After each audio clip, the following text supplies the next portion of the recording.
Authentic வத்த குழம்பு பார்க்கலாமா? ரொம்ப ஸ்பெஷல், ரொம்ப நல்லாயிருக்கும். துவரம்பருப்பு ஒரு ஸ்பூன், நல்லா அதை சேஃபாக வறுத்துக்கணும். தனித்தனியாக ஒவ்வொரு சாமானும் போடணும். எண்ணெய் கொத்திட்டேன், சற்று நேரம் ஆச்சு, காஞ்சின்னு இருக்கு.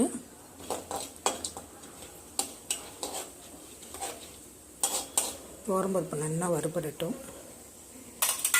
இதுக்கு வேண்டிய சாமான் வெந்தயம், மெயினாக வெந்தய குழம்புக்கு. தென் கடுகு, மிளகா வத்தல் ஒரு 5-6 போட்டுட்டேன். அதுதான் காரத்துக்கு, ஏன்னா குழம்பு பொடி எதுவும் போட மாட்டோம். ஃபைனலி மிளகா.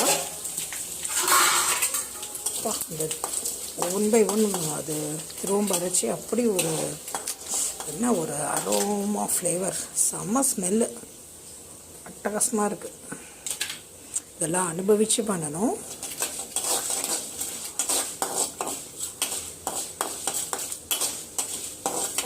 கொஞ்சம் நல்லா ப்ரௌனாகவே ஆட்டும்.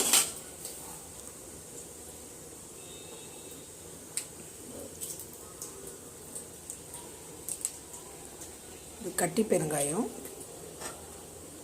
அதுவும் போட்டுருந்துச்சு.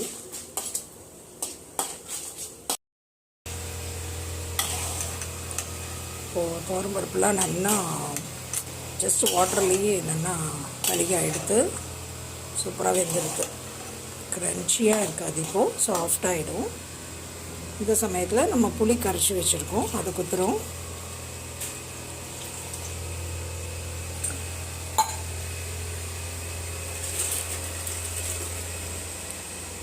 உப்பு போடுறோம்.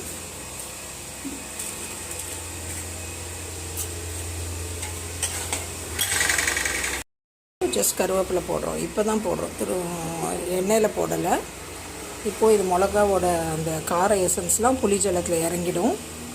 ஒரு 10 நிமிஷம் நல்லா கொதி வரட்டும்.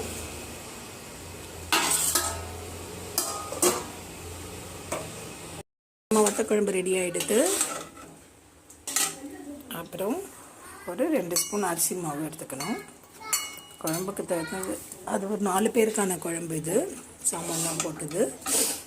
இப்போ ஒரு 2 ஸ்பூன் அரிசி மாவு, அதில் கொஞ்சமாக ஜலம் குத்தி நல்லா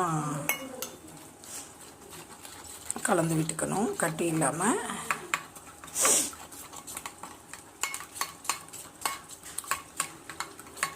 அரிசி மாவு இது எதுக்கு பண்ணுறோன்னா, குழம்பு திக்காக இருக்கும், அதுக்காக.